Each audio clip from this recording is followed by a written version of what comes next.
The moment you turn on to this storybook setting, something changes. The pace slows down, the noise fades, and for the first time in a long time, you feel fully present.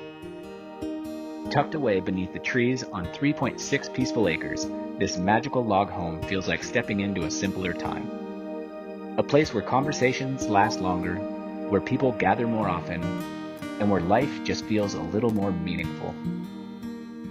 Every part of this property invites connection. Morning coffee on the porch, afternoons spent in the garden, summer days by the pool, evenings filled with laughter under the lights. The fully fenced garden feels like something out of an old country storybook, while the detached guest cottage creates the perfect space for guests, creativity, quiet retreat, or multi-generational living. And everywhere you look, there's warmth, character, soul.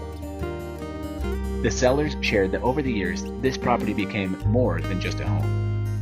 It became a ministry in itself, a place that brought peace, healing, rest, and meaningful connection to so many who spent time here. It's rare to find a property that feels this authentic, this grounded, this peaceful. Not just a place to live, but a place to be truly present. And for the first time ever, it's ready for someone new to continue the story.